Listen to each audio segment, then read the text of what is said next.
Nagbabalik na naman po tayo para sa isa na namang episode ng Sound System Tips. At ang topic natin ngayon ay tips para maiwasan ang pagkasunog ng speaker at amplifier. At ang video pala na ito ay hatid sa inyo ng ERWorks.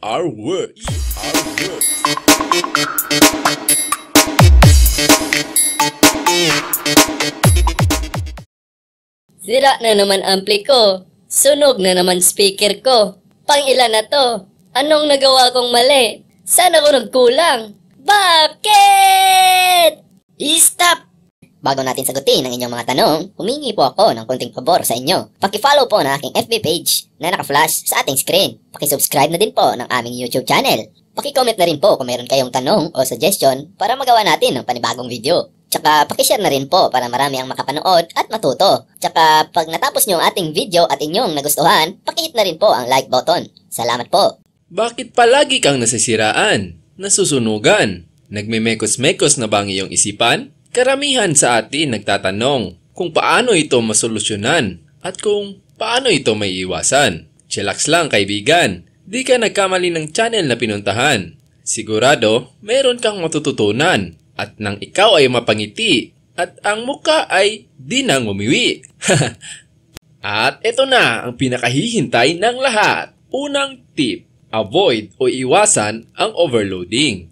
Alam ko, mahirap para sa ating sundin to. Ang titigas kasi ng mga ulo natin. Joke lang.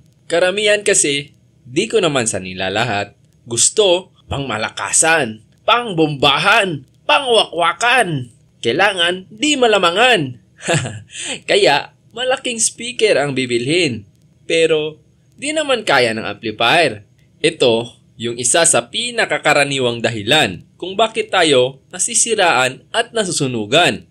Tapos kung dadalhin natin sa teknisyan, sasabihin, ginamit ko naman maayos ah. Tandaan, di porket malaki ang speaker kaysa sa amplifier, di na ito masusunog. Kasi kapag sagad na yung power output na nilalabas ng ating amplifier at parang nabibitinan ka pa, kaya binolyuman mo pa, ang kalalabasan niyan, nagdi-DC out na ang ampli natin na siyang makakasunog sa ating speaker at makakasira na din sa mismong amplifier. Kaya ang payo ko, bawas-bawasan minsan ang kayabangan. Joke lang, bilhin lang ang tama ayon sa pangangailangan. Mas maganda talaga pag tama yung pag-match ng ating amplifier sa ating speaker para maiwasan yung mga ganitong pangyayari. Meron po akong video na nag-i-explain tungkol dito. Kung di nyo pa napanood, pakipanood na lang po sa aking playlist. Tip number 2. Proper maintenance o tamang pag-aalaga sa ating mga kagamitan. Ito ay simpleng bagay lang na minsan hindi magawa ng karamihan at ito din ang dahilan ng pagkasira ng ating kagamitan. Ang regular na paglilinis sa ating gamit ay napaka-importante dahil sa katagalan ng ating paggamit, pinapasok ito ng alikabok at moisture na nagiging dahilan ng pagkakalawang ng mga pyesa at pagkasira nito. Pero minsan, sa sobrang lala ng dumi, parang pwede ng taniman ng kamote. Kaya, kailangan na itong labhan at ang mga pyesa ay kailangan na ding palitan. At panigurado, malalim talaga ang hugot mo sa bulsa mo niyan. Kaya payo ko, huwag nating pabayaan ang ating kagamitan. Kung alam mo na palagay mo itong ginagamit, maglaan din ng oras para ito ay linisan. Konting oras lang yan kaibigan, kaysa sa gastos mo na ilang araw mo nang pinaghirapan. At ito pa, dagdag payo, pag may sira ang ating kagamitan, kahit maliit lang yan, dalhin na sa pinakamalapit na teknisyan, yung legit at mapagkakatiwalaan, para di ka umuwing luhaan. Huwag nang tangkaing i-DIY kung wala ka namang idea. Pero kung alam mo na kaya mo at may knowledge ka, sige bira, nasa sayo pa rin yan, kaibigan. Break time muna mga insan. Mag-promote lang ako ng business. Brand new equipments at accessories ba ang hanap mo? Meron kami yan. Good quality na, presyong kaibigan pa. Bumibili at nagbebenta din kami ng mga lumang gamit at electronics gadget. Baka may pinaglumaan kayo dyan at mga sirang kagamitan. Binibili din po namin yan. Sira ba amp o speaker mo? Nag-ayos kami niyan at kahit iba pang kagamitan, basta makaya ng aking kapangyarihan. Hanap mo ba ay box na mura at tested na? Meron din kami niyan.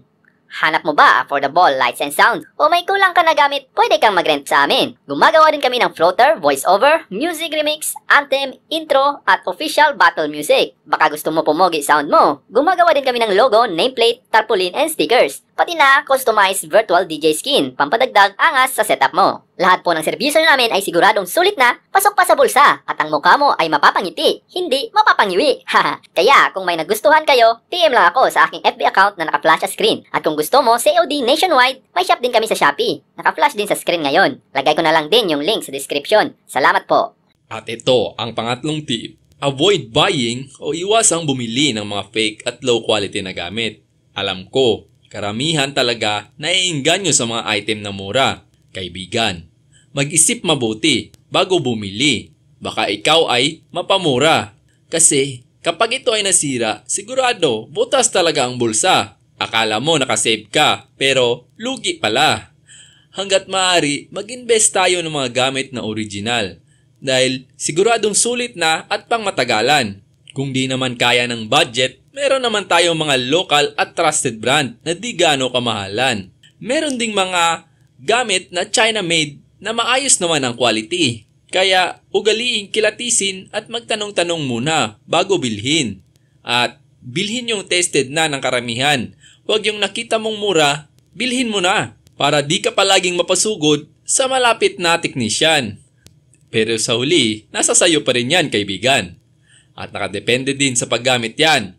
Kahit anong tibay at branded pa, yung binili mong gamit, kung yung gumagamit, galit na galit pumihit, nako, sigurado, maagang mamamahinga ang iyong gamit.